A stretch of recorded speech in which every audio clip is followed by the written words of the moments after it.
या यूट्यूब चॅनलवर सर्वांचे स्वागत आहे. आज मी एक असा विषय घेऊन येत आहे की जो प्रत्येकाच्या लाईफमध्ये घडलेलाच आहे बघा. तो म्हणजे आहे प्रपोज. आणि तो काही जण लग्नाच्या अगोदर करतात, काही जण लग्नाच्या नंतर करतात, काही जण असे असतात की जे करतच नाहीत. त्यांना फक्त वाटतं की करावं प्रपोज प्रत्येकाला, पण त्यांच्याकडून काही होत नाही. म्हणजे प्रत्येकाला नाही, त्याला आवडणाऱ्या व्यक्तीला, पण त्यांच्याकडून काही ते होत नाही. पण काही असे व्यक्ती असतात जे पहिल्यांदाच प्रपोज करतात आणि पहिल्यांदाच पहिलं प्रेम त्यांना मिळून जातं. तर आपण त्याच्यावर एक स्टोरी ऐकणार आहोत. आणि त्यापूर्वी तुम्ही चॅनलवर नवीन असाल तर चॅनलला लाईक करा प्लीज आपल्या कथेला, आणि सबस्क्राईब करा. तर पहिल्या प्रपोजचा पहिलाच गंध हे या स्टोरीचं टायटल आहे. पहिलं प्रेम हे पहिलंच असतं असं आपण वारंवार उल्लेख करतो, कारण पहिल्याचं महत्त्व आपण जाणतो. तर चला पहिल्या प्रपोजचा थोडा अनुभव घेऊया. इव्हाना त्यांची मैत्री वर्गातल्या बागापासून कॅन्टीनच्या बेंचपर्यंत आली होती.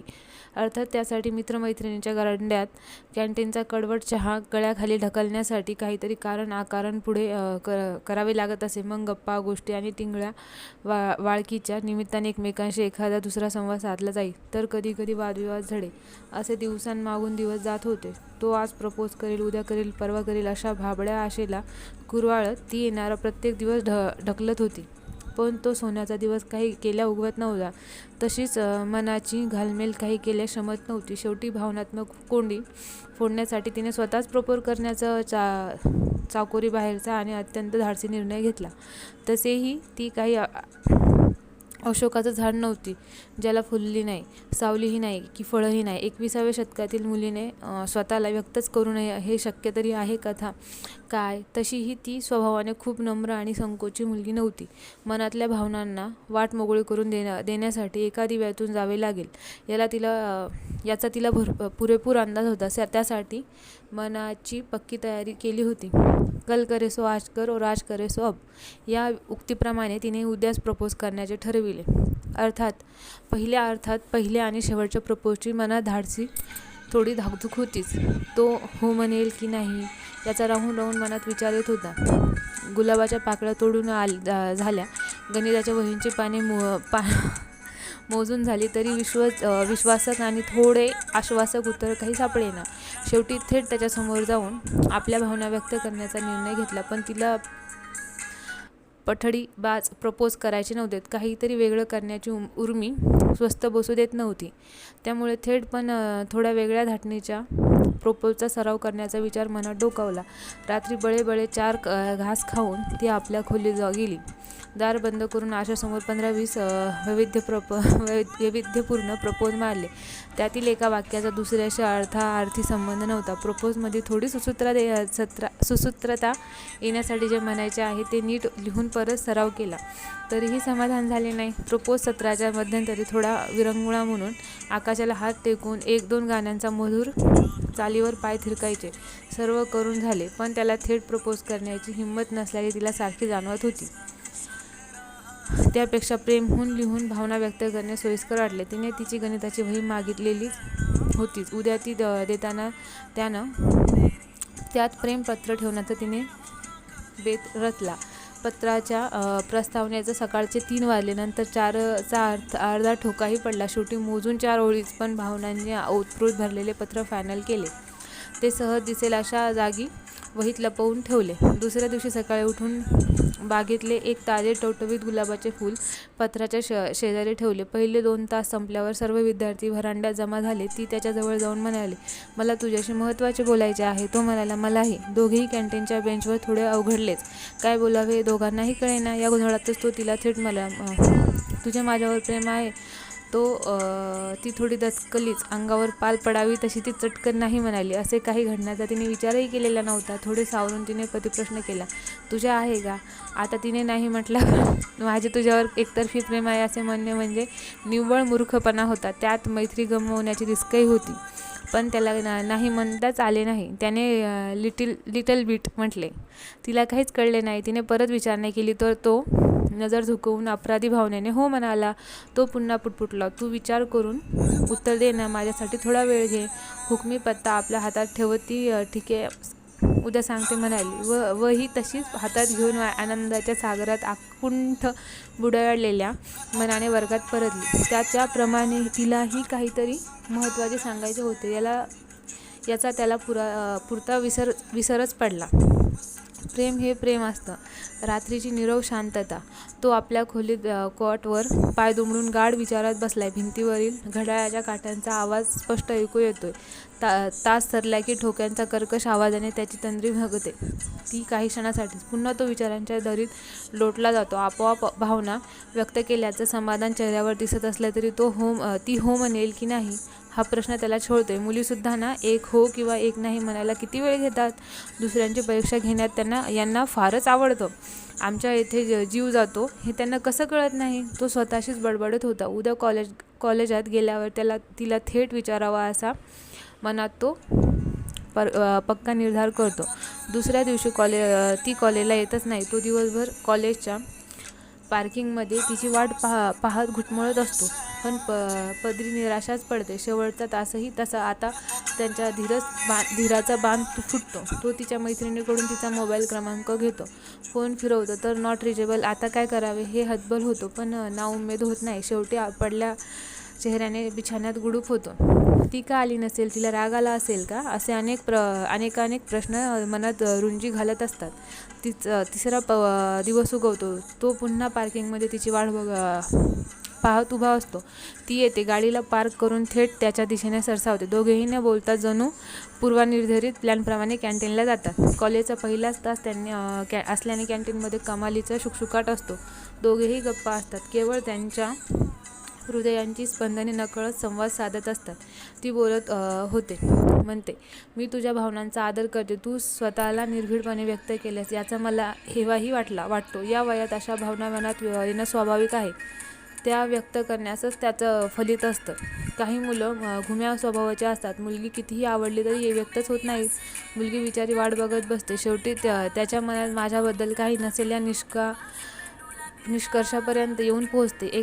अशात एखाद्या दुसऱ्या मुलानं प्रपोज केलं तर त्याचा भावनांचा आदर करीत केवळ त्याच्यासाठी हो म्हणते.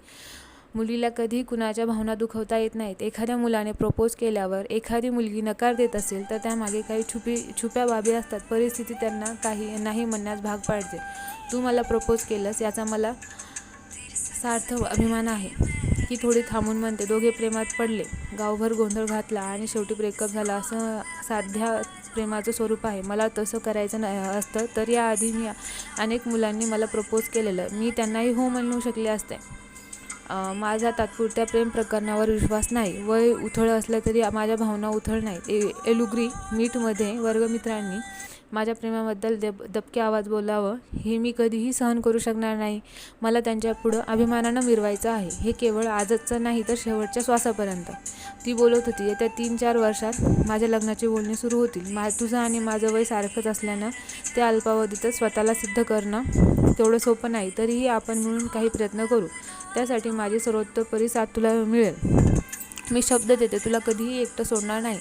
माझं वचन राहील, मी कुठेही कमी पडणार नाही. पण त्यासाठी हवाय तुझा जन्मभरासाठी मला साथ देण्याचा निर्धार. तो असेल तर तू माझा स्वीकार कर, अन्यथा मला फसविल्याचं पाप तुझ्या हाती लागेल. तू विचार करून उत्तर दे. मला काही घाई नाही. तू म्हणशील तोपर्यंत वाट बघण्याची तयारी आहे माझी. मला हवंय ते केवळ तुझं आश्वासक उत्तर. नीट विचार कर माझ्यासाठी. त्याला तिचं बोलणं काही केल्या कळत नव्हतं. आता बोल त्याच्या कोर्टात होता.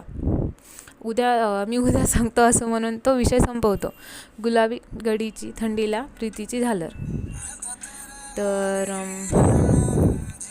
पुन्हा एकदा रात्रीची भकास शांतता. खोलीत फक्त भिंतीवरील घड्याळांच्या काट्यांची आणि त्यांच्या हृदयाची हालचाल. बिछाण्यावर पाय दुमडून तो विचार करतोय. थोड्या वेळात बाहेरच्या बोचऱ्या थंडीचं अस्तित्व खोलीतही जाणवायला लागतं. पाय झाकले जातील एवढं पांघरून घेतो.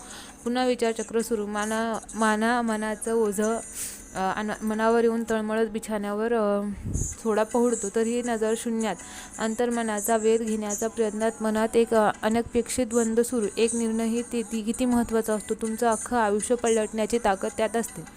म्हणून तो विचार करूनच घ्यावा हे समजलं तरी उमगत नाही. तो स्वतःशीच बोलत होता. त्यानं तिला वेळ मागणं हे वर करणे त्याला फारच अपराधीपणाचं वाटत होतं, पण पर्याय नव्हता. आयुष्यभराच्या कमिटमेंटवर सहज उत्तर देणं तितकं सोपं नव्हतं. त्यातही एकही शब्द दिला तर त्यासाठी प्राणही गेला तरी बेहतर, असा त्याचा मराठी बाणा. पण शब्द देताना थोडा विचार करून निर्णय घेण्याचा त्याचा लहानपणापासूनचा स्वभाव. त्याने तिच्याकडे मागितलेल्या वेळेचं अंतर्मन समर्थन करीत होतं, पण अक्षम्य दिरंगाई होऊ द्यायची नव्हती. कारण प्रेमाच्या मैदानात मागं राहणाऱ्यांची हमखास विकेट पडते याची जाणीव होतीच. विचारांच्या अनेक फेऱ्या झाल्या, पण समाधानकारक उत्तर काही सापडेना. त्याचं एक मन म्हणालं, अरे तुझ्यावर सर्वस्व ओवाळून टाकण्याची त्या मुलीची तयारी आहे. ती तुझ्या आयुष्यभरासाठी साथ मागते. तिला केवळ टाईमपास करायचा असता तर केव्हाच हो म्हणून मोकळी झाली असती. पण तसं नाही. एवढी समजूतदार मुलगी तुला शोधून सापडणार नाही. या मुलीनं तुला वास्तवाचं दर्शन घडवलं. शेवटी प्रेम हे प्रेम असतं. तुमचं आमचं सेम असतं, हेच खरं. तिला पहिल्यांदा बघितल्याबरोबर मनाने साथ दिली. नुकत्याच आलेल्या एका इंग्रजी चित्रपटात दाखविलं आहे ना, परग्रहावरील प्राणी त्यांच्या वेणीसारख्या संवेदकाच्या माध्यमातून एकमेकांच्या संवेदना जाणून घेतात. आपल्या देवाने सिक्स सेन्स दिला आहे. एखाद्याचे डोळे, चेहरा, स्वभाव आणि वागणूक बघून आपण आपलं मत बनवितो. याला दुसऱ्याच्या संवेदना, भावना जाणून घेणं म्हणतात. ती भावूक होऊन बोलत असताना प्रेमाचा साक्षात्कार होत होता आणि त्या प्रेमाच्या परतफेडणीची निरागस आशा तिच्या बोलक्या डोळ्यांमध्ये स्पष्ट दिसून येत होती. डोळ्यांमध्ये जमलेल्या आसवावरून ती तुझ्याबाबत किती हळवी आहे याचा पुरेपूर अंदाज येत होता. यालाच कदाचित दोघांची लिंक लागणं म्हणत असावं. तरी तू तिला बघितलं आणि ती तुला क्लिक झाली. उई, मेड फॉर इच अदर अशी मनाने साथ दिली. ती तुझी वाट बघते, जा पळत जा तिच्यापाशी. तर दुसरं मन म्हणत होतं, अरे आईवडिलांच्या स्वप्नाचा जरा विचारही न करता एखाद्याला आयुष्यभर माझे कमिटमेंट करणे खरंच योग्य आहे का? आणि तू दिलेला शब्द पाळू शकला नाहीस तर प्रेमात रममाण होण्यासाठी तिने तुझ्यात उर्मी जागविली. पण चाकोरी बाहेरचा विचार करणं फारच कठीण आहे. तिच्या निखळ, निस्वार्थ आणि निर्मळ मनाला दुखविण्याचं दुःख सहसा तुझ्याकडून होणार नाही हे खरं, पण जोखीम घेण्यासाठी मन धजावत नाही. तिच्या बोलण्या पोरकटपणा नव्हता, तर एक समजूतदार मुलीने कोणतीही आडपडदा न ठेवता परखडपणे आपलं मत मांडलं होतं. त्यामुळे तुझी भीती अनाठायी व अप्रस्तुत आहे. मात्र विचार करून निर्णय घ्या आणि एकदा विचार पक्का झाल्यावर ठाम राहा. बऱ्याच विचारांनी त्याने आपले मान होकारार्थी या अर्थाने हलविले आणि निर्णय घेतला. एकदम पक्का आणि झोपेच्या आहारी गेला. दुसऱ्या दिवशी टवटवीत लाल गुलाबांचं फूल आणि तळहाताच्या आकाराची कॅडबरी घेऊन तो कॉलेजला गेला. त्याच्या चेहऱ्यावरील भाव तिने क्षणात टिपल्या आणि कमालीची लाजली. तिच्या गालावरची गोड खळी आणखीच खुलली. त्याने दिलेल्या गुलाबाच्या फुलांचा तिनं सुहास्य वंदनानं स्वीकार केलं. कॅडबरी जणू हिसकूनच घेतली. तो श्वास रोखून बघत होता. एक शब्दही न बोलता तिने चिठ्ठी दिली. त्यात गुलाबाचं कोमललेलं फूल होतं.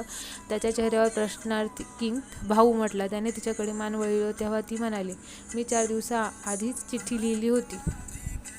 तुझी थोडी परीक्षा घेतली. सॉरी, माफ कर, पुन्हा असं करणार नाही.